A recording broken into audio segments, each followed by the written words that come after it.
Happy birthday to me. Hello and welcome to my best books published in 1987, which is the year that I was born. I do want to preface by saying I took this list off of Goodreads, best books published in 1987, and this is more community focused. So the best books on this list are basically pulled by how many times people in the Goodreads community have shelved these particular books that were published in 1987. So this is not the end all be all of the best books published in 1987. It's kind of just for fun. I did check out a couple of other websites, but decided to use this Goodreads one for at least this video for this year. I also want to know I am filming this on August 4th, and prior to this week, the top 10 list had not changed for literal months because I started checking it back in May, and I would check it like every few weeks or so, and it was the same. It was the exact same list, same books, same order up until last week. Last week, the order of the books changed a little bit. Book 1 and 2 swapped spots, and then a new book popped in at spot number 8, I believe, 8 or 9, and that bumped the other ones down. But I'm going to go by the list that I had been looking at and checking for months. And really, only one book has changed on this list. It was just one book that got added and then bumped the other ones down. And I probably could have read that book and changed up the video a little bit, but I don't want to because I already read all the books and I already planned it out. So we're sticking to what we already got. Since I'm going to be splitting this top 10 list into 2 videos, Part 1 is going to focus on books 6 through 10. So we're going to count down backwards. And I'm not going to tell you what any of the books are. You're just going to have to watch the video and find out. We're going to be starting with book number 10 and work our way backwards to book number 6 for this first video. And if you want to see what books 1 through 5 are, that's going to be in part 2. So you should make sure you hit that subscribe button so you make sure you don't miss it. Now, working our way backwards, let's get started with book number 10. I feel like it was a choice to have The Tommyknockers be my first Stephen King novel. This was a weird book. I wasn't exactly sure what to expect when I started reading The Tommyknockers because the summary that we're given is basically aliens are coming to Earth and, well, they're not really coming to Earth, but someone on Earth kind of stumbles over some alien technology and then we get aliens and they're controlling humans. And that's kind of what happened in a really roundabout and weird way. So I guess the summary is true.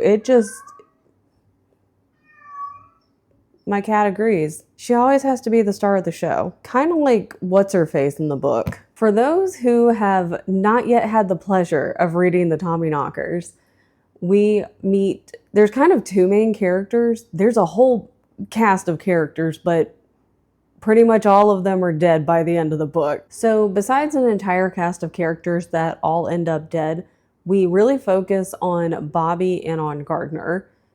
I really can't remember Gardner's first name.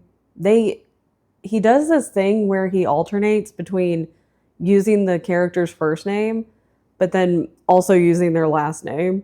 So Bobby is Bobby Anderson, and at the very beginning, he would swap between Bobby and Anderson, and I was like, wait, who's Anderson? And it would take me a minute to remember, okay, that's her last name. And then there's Gardner, who is her friend / I think was also her teacher at one point, kind of like a TA. And then, but they've also slept together and they also are each other's like confidant. They have a very interesting relationship.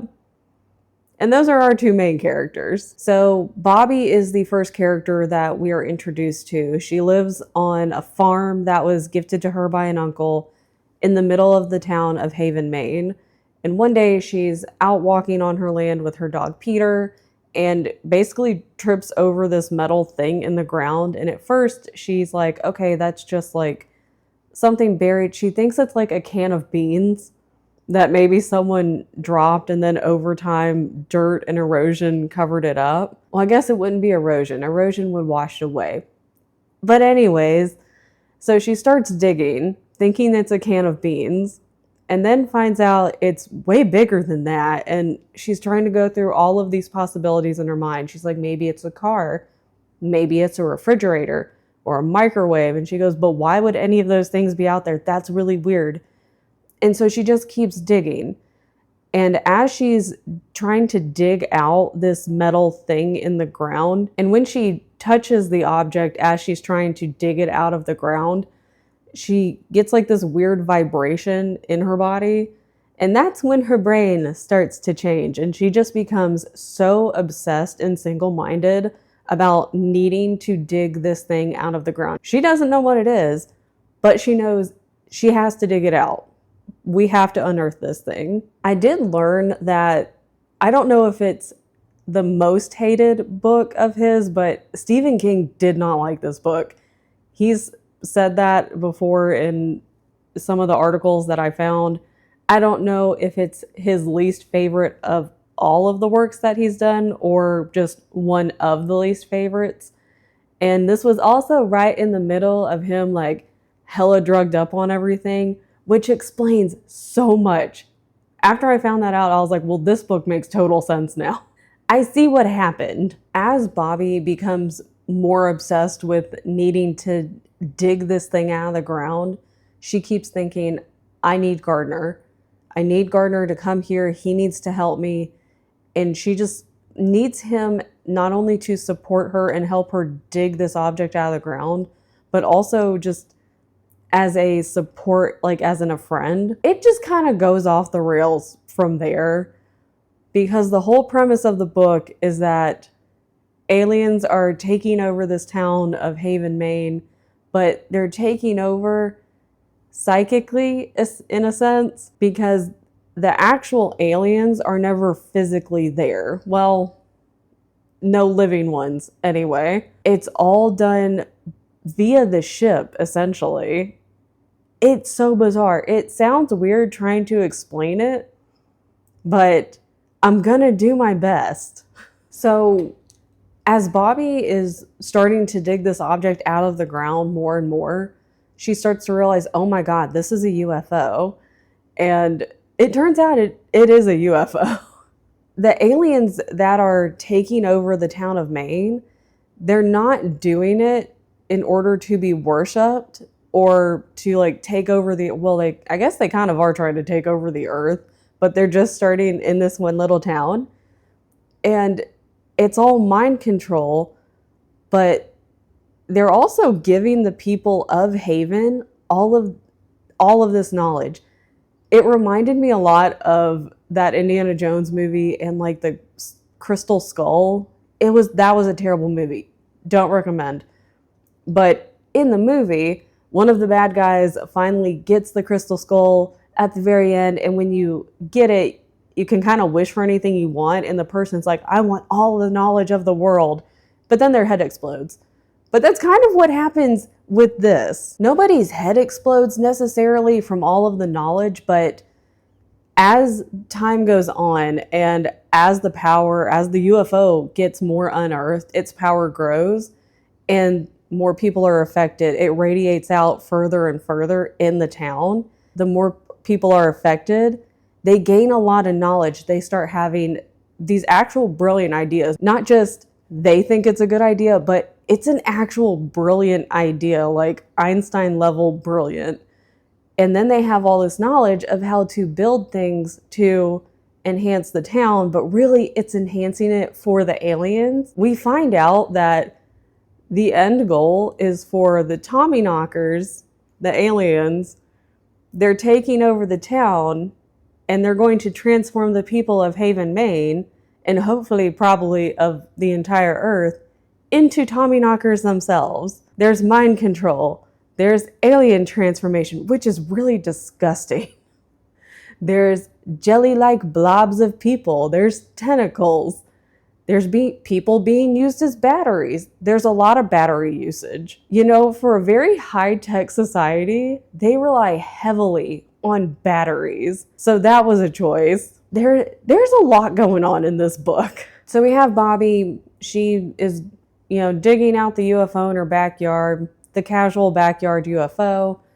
But then we cut over to Gardner, who's like a traveling poet or something, and things aren't going well for him. He's thinking about ending his life, but then gets like a psychic blast, which at the very beginning I was like, that's a little convenient. Now that I'm thinking about it, because the aliens are doing mind control with the town, I was like, well, I guess that was the out. Also, again, Stephen King on hella drugs when he wrote this book.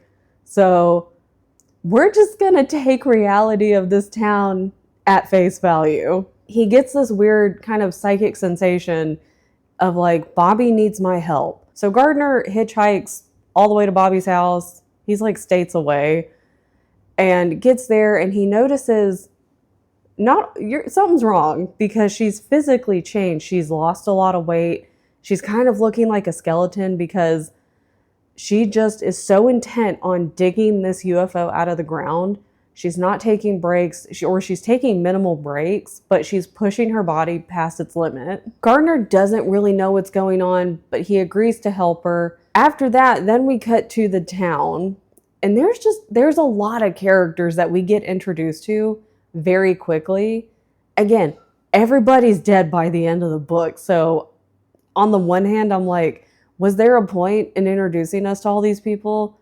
But then on the other hand, I also kind of enjoyed getting into the town itself and not just sticking with Bobby and with Gardner the whole time.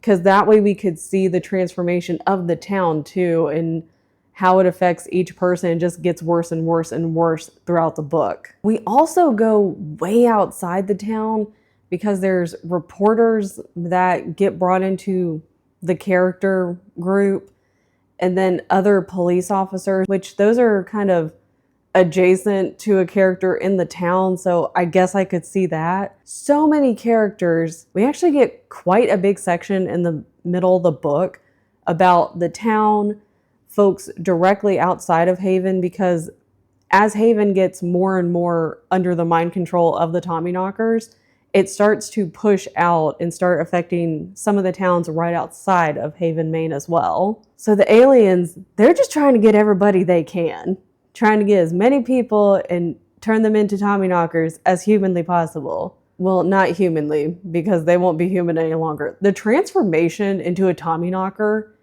is something. It's pretty gross, honestly. We get to see the weird transformation from human to Tommyknocker, or at least the start of it, from people in Haven, Maine. That doesn't extend out to the other towns, but they turn into these weird kind of jelly-like creatures where they're transparent. You can see all the organs in their body. There's tentacles. I kept imagining almost like a jellyfish kind of blob person, but with tentacles.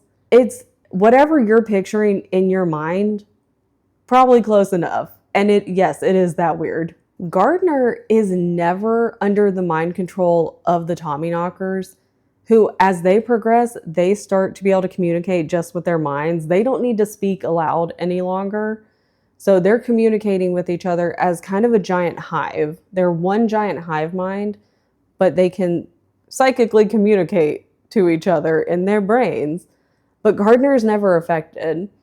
And there are a few people that come into town that don't fall under the mind control of the Tommyknockers, and it's because they have metal in their body somewhere. Gardner has a giant metal plate in his head from like a skiing accident. There's a cop, and I think he also has a plate in his head from an accident. Another lady comes into town, and she has metal braces in her leg from surgery. So if you have any kind... Oh, and the sister... Bobby's sister, who's a giant bitch. I'm glad she was used as a battery. I don't feel bad about that. But she has fillings. So she's also not affected. So if you've got metal in your body somewhere, if you're Wolverine from X-Men, you're good to go. If you're anybody else, you're out of luck. I do think it was too much, but I did enjoy seeing the transformation of the folks in town as they were under the mind control more and more, and then started transforming into Tommyknockers. It was creepy. It was weird. It was like a slow burn horror almost. So I did enjoy that part. I also really enjoyed the whole thing with the magic show. So there's a kid in town called Hilly, and he starts getting majorly affected by the Tommyknockers and the mind control. He's got a magic kit, and he's always been this kid who has to go, go, go all the time. So he puts on a magic show in the backyard, and the first time was kind of a dud, but people were polite about it. So then he decides, as the mind control takes him over even more, he's going to put on a second magic show. And he can tell not as many people came to this magic show, and they're getting a little bored. He can't have that. He needs their attention. He just wants one trick that everyone's like, oh my God, just pure shock and awe. He decides to start making things disappear. One of those things is his brother. And up until that point, he would make something disappear and then it would come back. And people were thinking, he's got this little trapdoor on the stage that they're on. That's cute. He can't make his brother come back. And he ends up sending his brother into this alternate dimension called Altair 4. The Tommyknockers call it an attic. It's just kind of like a storage place, basically, but we don't know that. So the kid is lost in this other dimension, and he's not having a good time. He's not getting attacked by anything, but he is slowly losing his life. We do get him back in the end. Spoiler for that. But the whole thing is spoilers, so I guess that's fine. We get him back in the end, but during the book, when this comes up, because we reference it a couple times, we're like, is David, the brother, gonna be okay? Or is that kid gonna get stuck? And honestly, not that I wanted the kid to stay lost forever in this alternate dimension, but I was expecting him to stay lost in the other dimension. I didn't think we were gonna get him back, which would have fit perfectly with this book because the book is so weird. We lose so many people. There's just an overall sense of we don't get out of this alive. Nobody gets out of this alive. But we get him back. So there's one happy ending out of many not happy endings. It does take until almost the end of the book for Bobby and Gardner and a couple of the townspeople to finish digging up the UFO. It drags on for most of the book, and it kind of seems like, okay, the next chapter, that's when we're going to be able to finally unearth the UFO and get inside. It doesn't happen until closer to the end, and it's a little underwhelming when it finally happens. So Bobby and Gardner are the only two that are going to go in the UFO, and I think it was Gardner who, I don't know if he makes the comment aloud or if he's thinking it in his head, but Gardner's thinking, wow, if all of the scientists and all of fans of like Star Trek and Star Wars and just sci-fi in general were to see this UFO, the inside of it, they would be sorely disappointed because there's nothing in there. There's actually, they say there's husks of the Tommyknockers sitting in the corner. It looks like they were fighting whenever the UFO landed. And there's also a room of Tommyknockers attached to, they're basically being used as batteries to power the ship. And the bodies are just there. So the bodies of the Tommyknockers, or at least the previous Tommyknockers, were in the ship, but they're no longer living. But besides that, and maybe some wires, there's nothing in the ship. It's pretty barren. It's pretty sterile. As Gardner's making this comment of going, in sci-fi books and shows and movies, there's all this really high-tech equipment. It looks super fantastic. Lots of flashing lights, lots of stuff going on. But there's nothing in here. They were also underwhelmed as they got further into the UFO. Because the reader is also pretty underwhelmed. You're like, that's it? You're expecting something. It's a high-tech alien UFO. they have a lot of mind controllers' bodies littered everywhere. So you're expecting something, and it's just an empty nothing inside. So I thought that was kind of funny that what Gardner is saying is what's happening, because it's also happening to the reader. We get a lot of buildup in the book because there's buildup to unearthing the spaceship, and they finally do. That's a little underwhelming. But there's also a shed that Bobby goes into all the time, and she has a select few people in town that Gardner has dubbed the shed people, and they come over to the house pretty much every other day. They go in the shed for a little while, green light from the Tommyknockers. He doesn't know what's going on in there. Things happen, they come out, and they go home. And there's a lot of buildup to the shed because we don't know what's in there. And we finally get into the shed with Gardner. He breaks in, again, close to the end of the book. And we see poor Peter the dog being used as a battery. Hated that. That's when I was like, Bobby, you're a bitch. We knew Bobby had done something to Peter. Peter was old. But as Bobby got more and more intelligent from the mind control with the Tommyknockers, people, and this happened to other people in town too, it's like time was reversing. So they weren't necessarily like being like Benjamin Button and getting younger, but Peter had cataracts in his eyes. The cataracts were disappearing. Folks in town that maybe they were older, they had an old injury, the injury was getting healed. But you used the dog as a battery?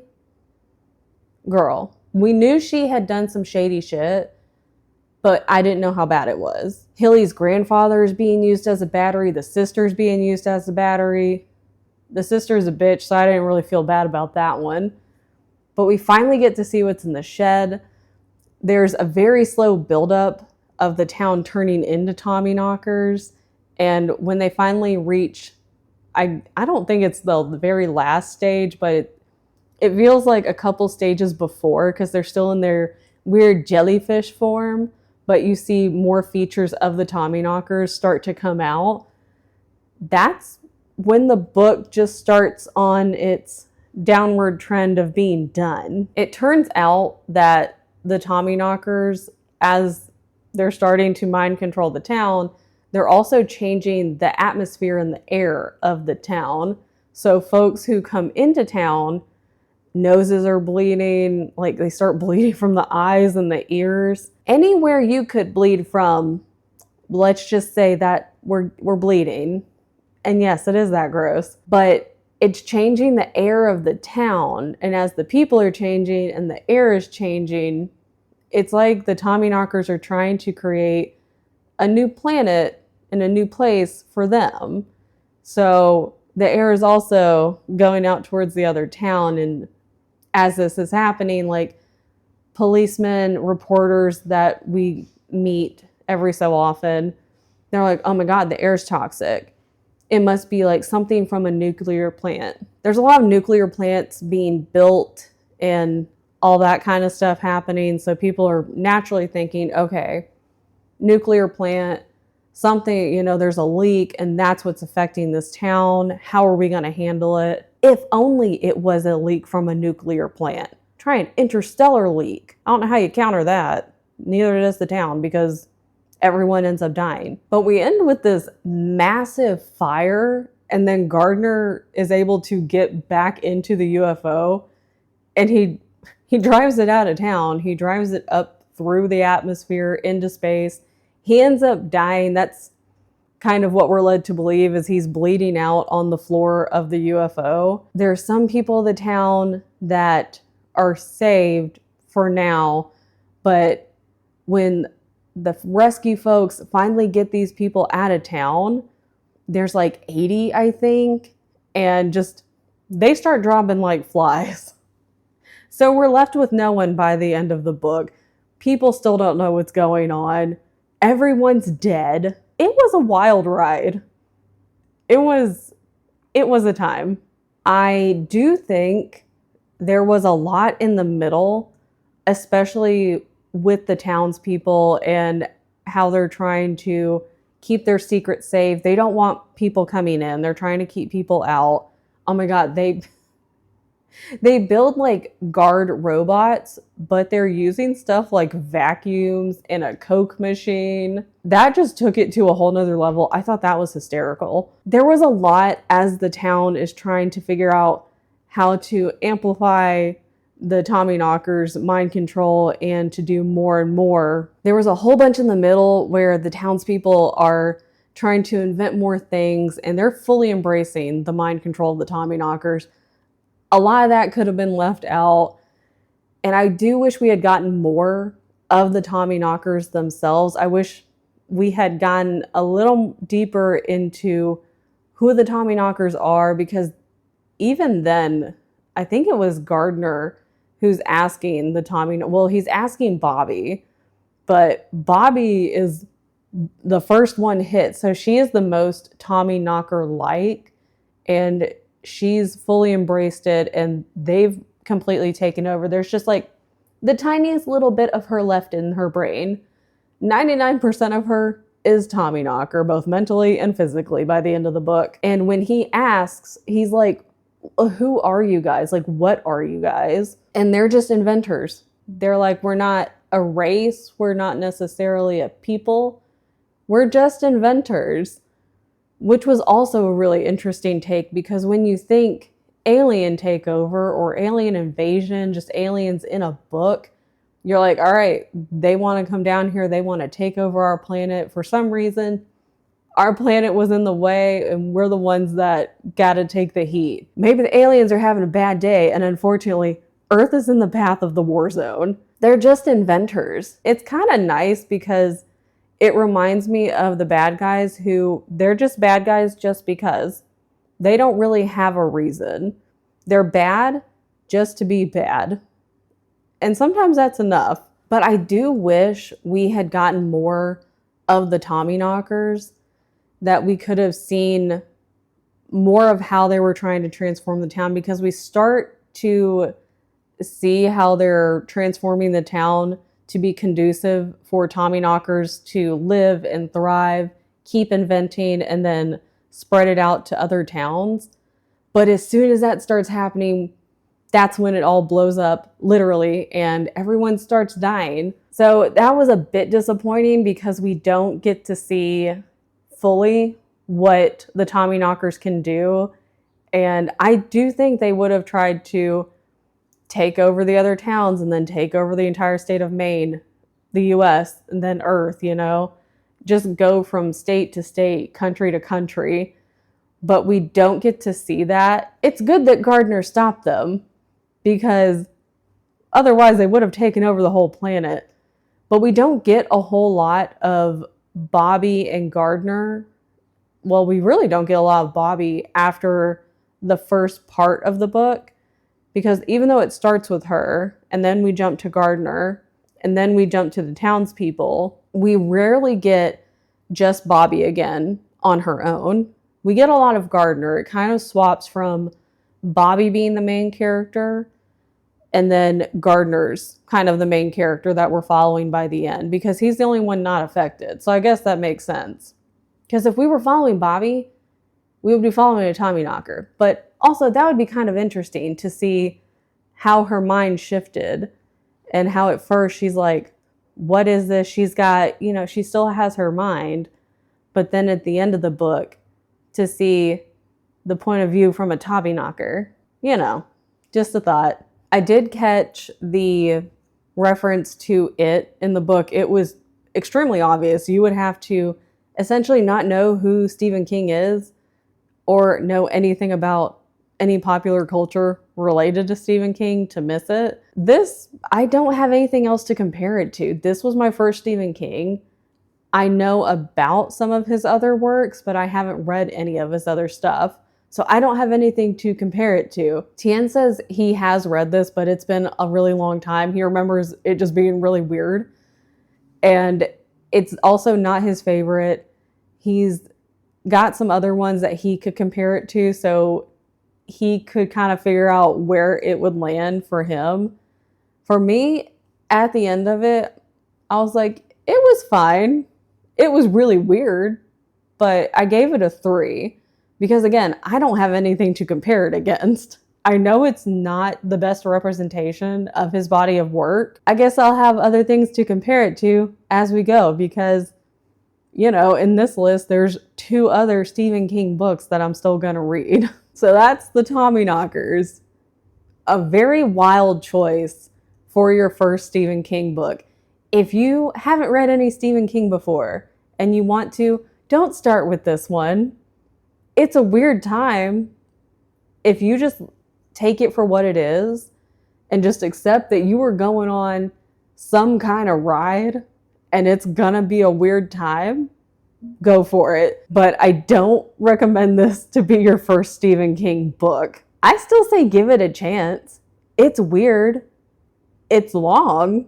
And a lot of it, the middle, it was kind of a slog to get through because there were times when I was like, okay, we can move on. I don't really care.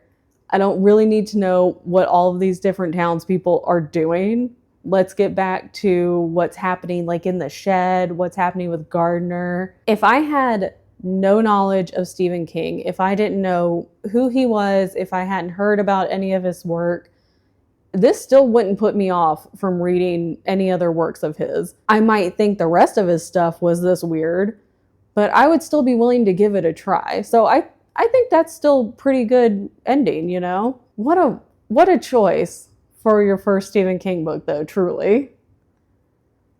It was entertaining. I like aliens. Aliens are a good time. I enjoy sci-fi. So there's Stephen King's The Tommyknockers. 3 stars. Maybe I'll revisit and we'll see how I feel about this after I finish reading Gunslinger. Because at that point, I'll have another book under my belt and can do a little comparison. We should just go ahead and get this one out of the way. Book number 9 on my list was Patriot Games by John Clancy. And I ended up DNFing this on page 51, but I really wanted to DNF on page 2. I'll be honest, I don't think this book had a fair chance from the start. I knew enough about the types of books that are similar to this as well, just from ones that my grandfather has read and what he's enjoyed, that I would not enjoy this book. I already knew that going into it. It's not my thing. It's not anything I'm interested in. Even before I got the book from the library, I wasn't really giving it a fair chance, and I'll admit that just right now. Having said that, I was correct. Now, I also, because I knew I wasn't going to enjoy it or the subject matter, I did go into the book with not the best attitude and already kind of dreading reading it. However, I was right. I did not enjoy the 51 pages that I read. I'll be really honest, this is probably going to make some people mad. If any of the people who do enjoy Tom Clancy's books, this might make some people upset, but the writing to me came off as teenage boy high school fan fiction. And that's not what I want to read. That's not anything that I'm interested in. I really don't have anything nice to say about it. I didn't enjoy the 51 pages that I read. I had no interest at all in starting the book. I did not want to read over 700 pages of this. It just wasn't interesting. It wasn't realistic. And I know it's a book, it's fiction, it's, you know, it's not going to be realistic. But just the few things I read, I was like, you really? Come on. So I really didn't give this a fair chance even before picking the book up from the library.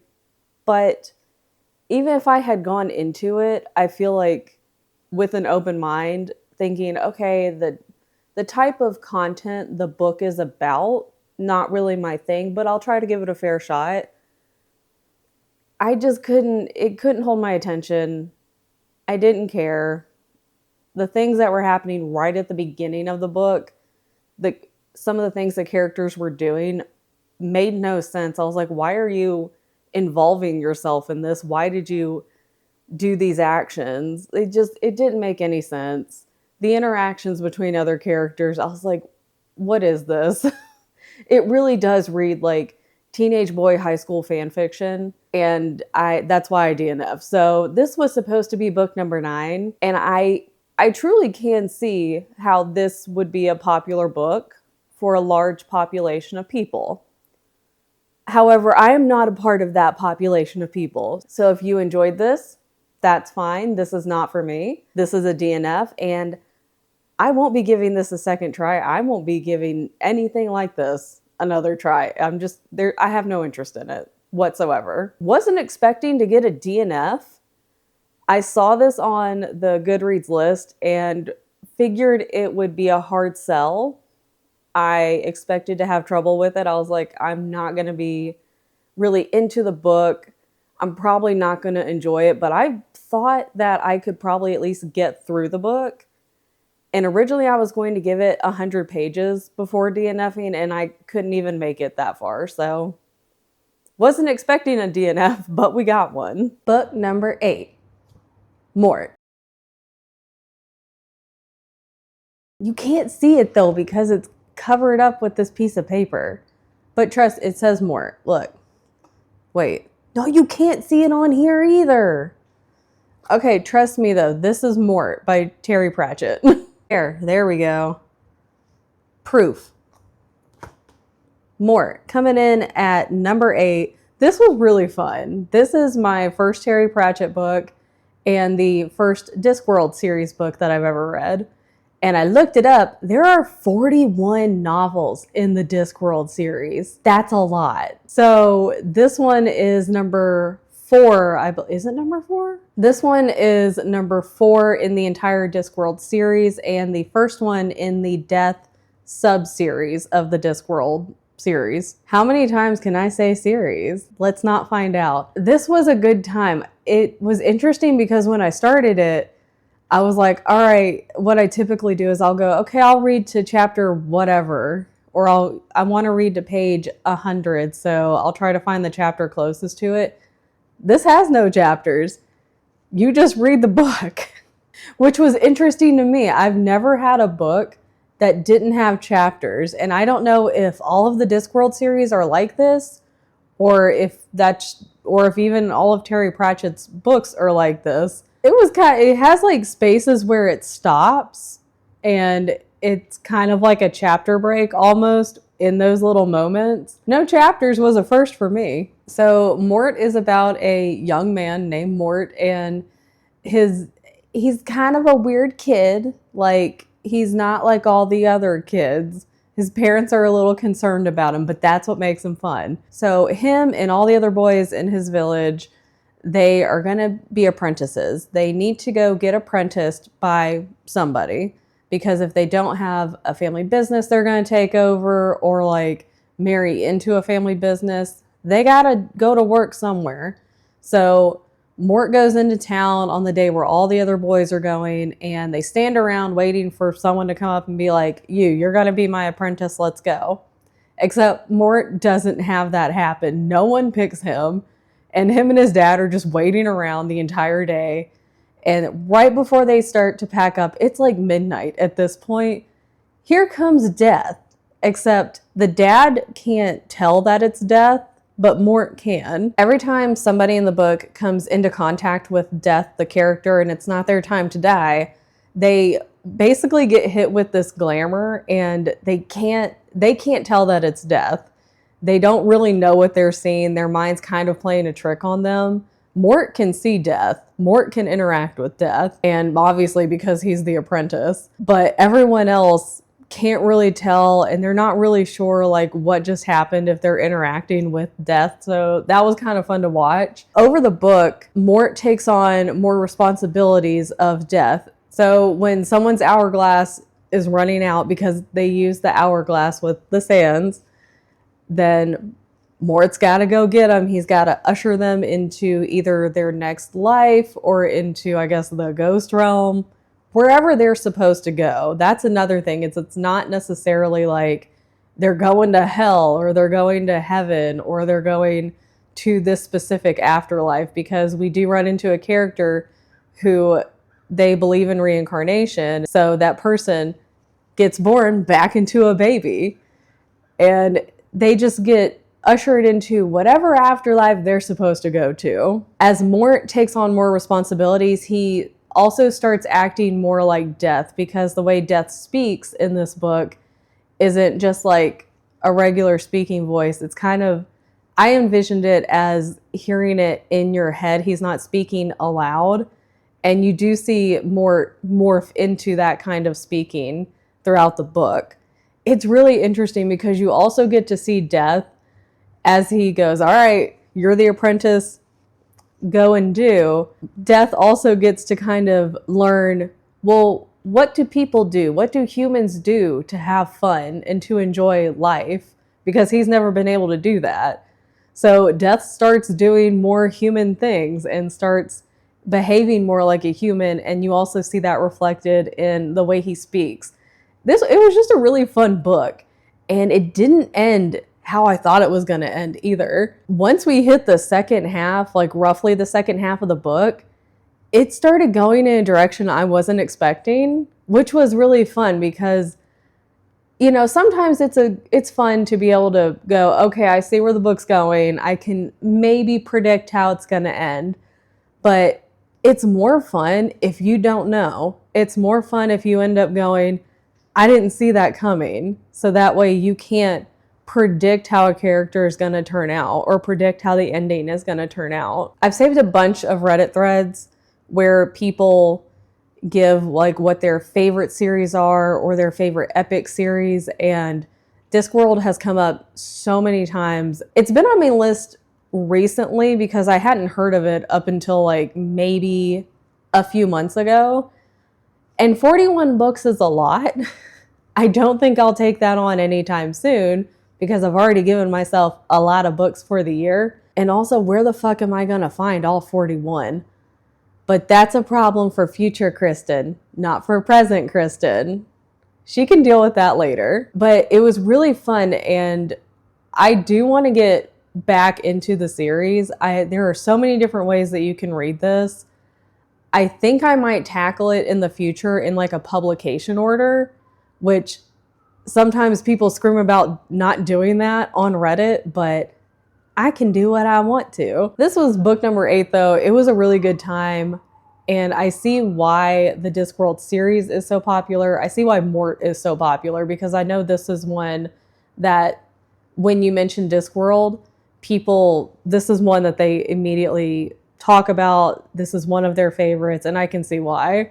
And I think this was a good introduction to Discworld, because there's not really a whole lot of world building in this either. Not for me anyway, because you jump into the book and it's just kind of assumed like, oh yeah, the Discworld, you know, it's on the back of a giant turtle being held up by 4 elephants. That's what the world is. And it's just kind of assumed that you know what's going on, that you know where these places are, that you know what the Discworld is.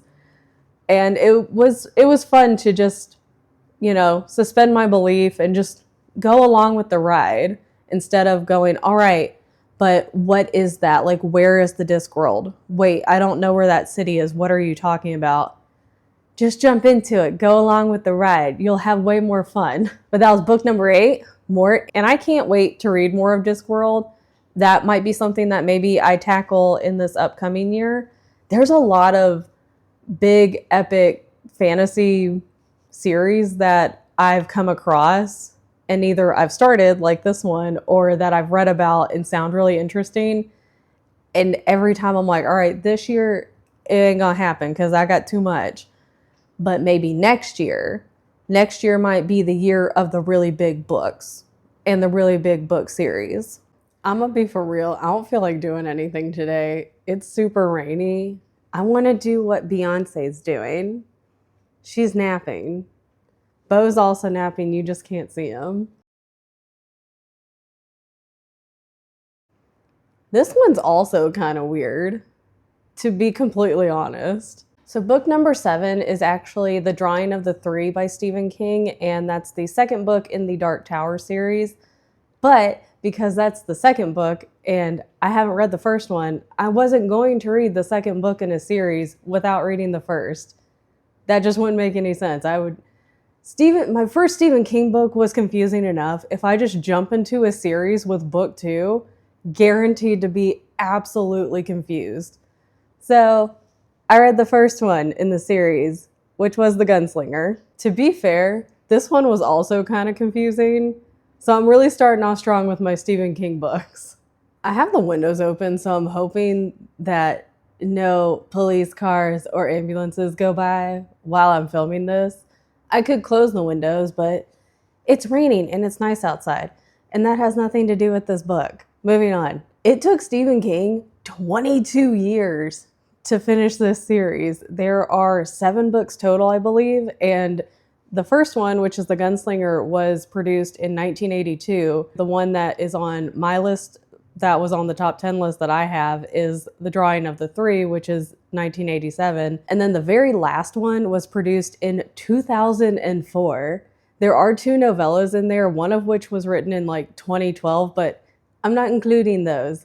So 22 years is wild to spend. Like, imagine reading this as it came out and then having absolutely no idea when the next book is coming out. And I know that happens now, but especially with something like the Song of Ice and Fire, because that's just been coming up on my Reddit feed a lot lately because people ask about it. We're getting off track. But I know that happens now, but 22 years to finish a series just seems wild to me. Like, I can't imagine picking up this book and being like, yeah, this was great. I really enjoyed it. I want to read the next one. And good luck. You don't know when it's coming out, because I think even Stephen King was like, I'm not rushing it. When it happens, it happens. And finally it's done though. So that's kind of nice. I can read the whole series and not have to worry about the next one coming out. I didn't take any notes because I normally don't. And I keep thinking I'm going to get better and that I'm going to take some notes as I go. And I still haven't done that. Maybe in 3 months from now, but not for this one. Luckily, I did finish this one just on, I think, Saturday. So it's a fairly recent read for me. And it was still kind of weird in a good way, but also in a very long, drawn out way. This was a very slow start, and it's the first in a series. So typically when you have the first book in a series, it's got to set everything up. I understand that, and I normally don't have a problem with it. This one was really slow, and it doesn't do a lot of setting up, and I'm not sure if that's just a Stephen King thing where he just kind of jumps into the book and you just dive right in and get going. There wasn't a whole lot of world building necessarily. You do get introduced to Roland, who you don't find out his name right at the beginning. He's just known as the Gunslinger, and he's following a man in black across a desert. And they come across a boy. Well, I think they both come across the boy Jake, but Roland is the one who kind of says, all right, kid, come along with me. And Jake is along for the ride for the latter half of the book. We really don't get a whole lot of information about why he's chasing the man in black. We do kind of find out along the way that Roland is searching for the Dark Tower. That's where he's being pulled to. That's where he's trying to go. And I'm not sure if he even knows why, but he just knows that's where I've got to go. And it does seem that there's kind of some religious undertones here because they do mention God. It's also got sci-fi elements because the boy Jake seems to have been pulled from our world into this world. But then the gunslinger, Roland, this is the only world that he's ever known, but he keeps mentioning like that there was like a previous world, but that's not the world they're in now. It's confusing. And I'm going to be honest, I just got over COVID. So I just started reading this like while I was on the mend, and maybe I wasn't in my full mind, but it started out really slow. It didn't give a whole lot of world building. You're just kind of introduced to the character. He's going across the desert. He meets up with a few other characters. Things happen, but it doesn't really pick up necessarily until the very, very end.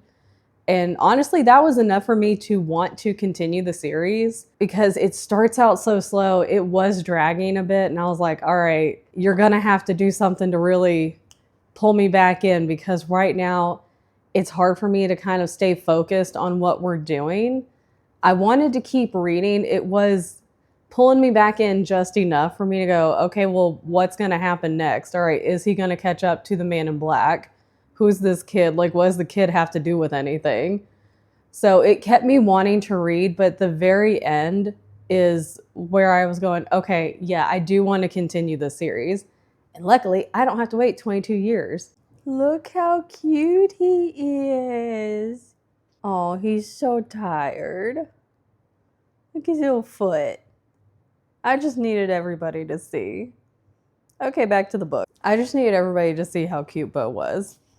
All right, back to the book. So I ended up giving this a 3. I did kind of let everything marinate for about a day, and it was fine. It was a really slow start. I think that's my biggest complaint. I feel like as I read more Stephen King, I'll get more comfortable with his writing and understand how his writing kind of flows, because the Tommyknockers and the Gunslinger, they both just kind of throw you into events. I know the Tommyknockers was a whole other kind of book on its own, but getting just thrown into it, there's no background, there's not a lot of world building, and we did get some background on the Gunslinger himself through flashbacks, like while he's telling a little bit of his story to other people.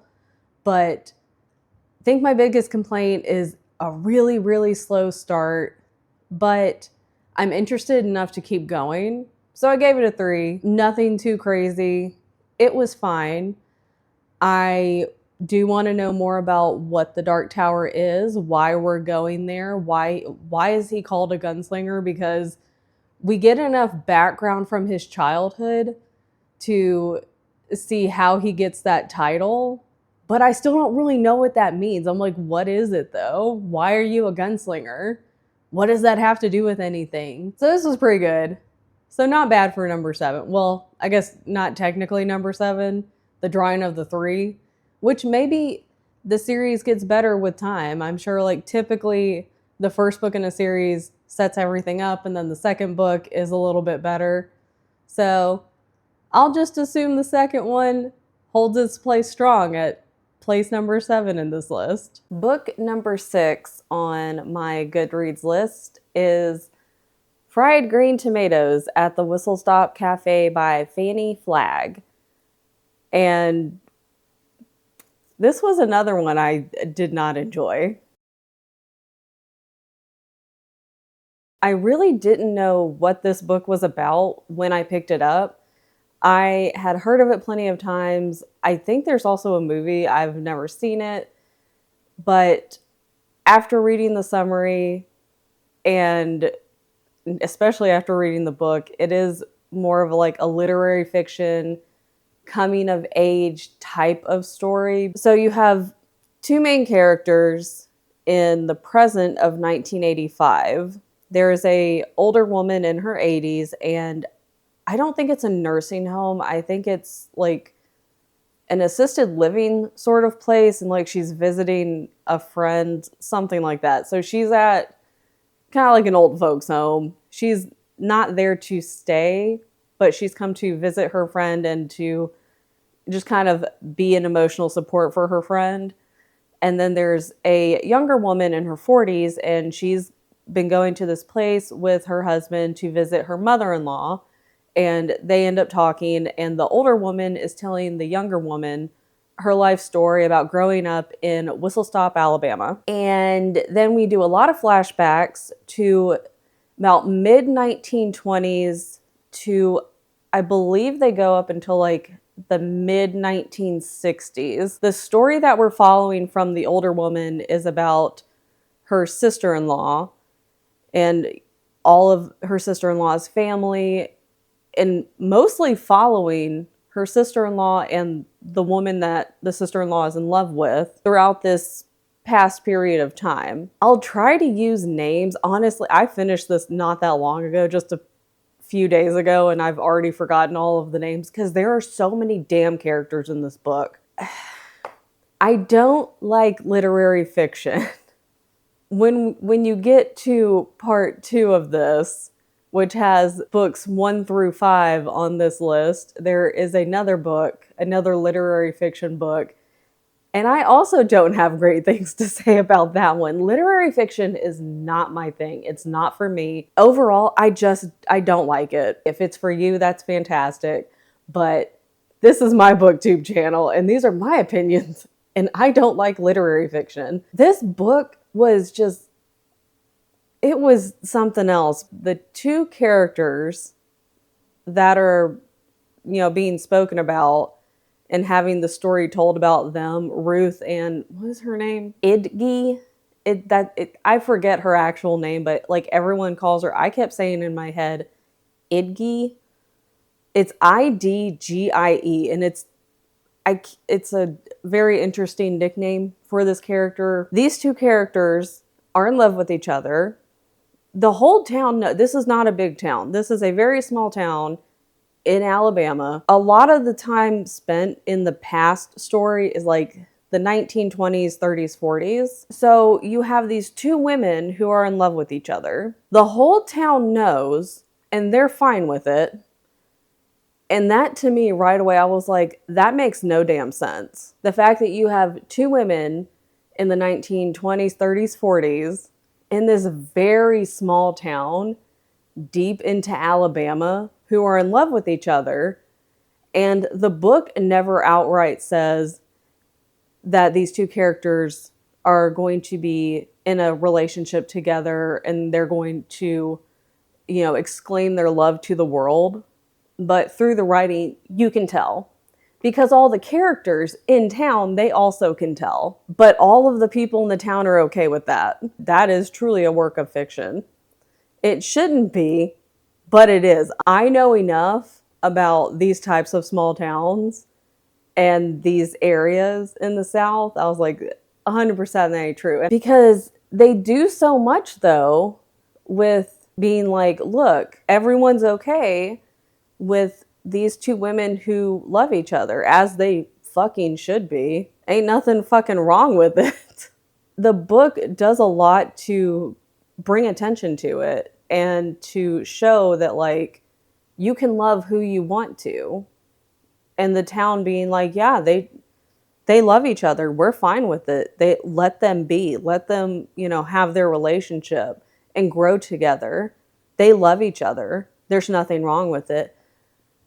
And then they just, I don't know what the fuck the author was doing, because you have a lot of Black people represented in this book, because we do follow a couple of Black characters. As an aside, there are a couple chapters where we do have some Black characters that we follow in Chicago and then some down in the same town of Whistle Stop. So while the author does some pretty decent things in the positive light for LGBTQIA+, they then do things like have some white characters do blackface. And one of the characters who is representing the LGBTQIA community. What is this book? Because there's like a rumor, so the town is near train tracks. A lot of trains go through this town. There's somebody who is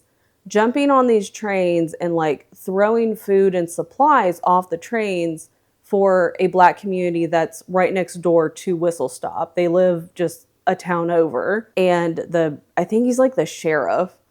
He can't figure out who it is. Like all of the men in town, they can't figure out who it is. And they're like, well, they're only throwing off the supplies for the Black community. So like, it must be a Black man, because everyone that has caught a glimpse of this person who is throwing the supplies off and then running away and getting away from the sheriff and everyone, they only catch a glimpse. They can tell it's a person and they just assume it's a Black man. We get a scene at the end of the book that shows us that one of the women who's in this couple, she's the one who's basically been dressing up as a Black man and she's the one who's been throwing all of the supplies off the train. I don't know if the author is supposed to be like, oh my gosh, she's doing good. She's like giving all these free supplies to the Black community so they won't have to pay for it. They have the supplies.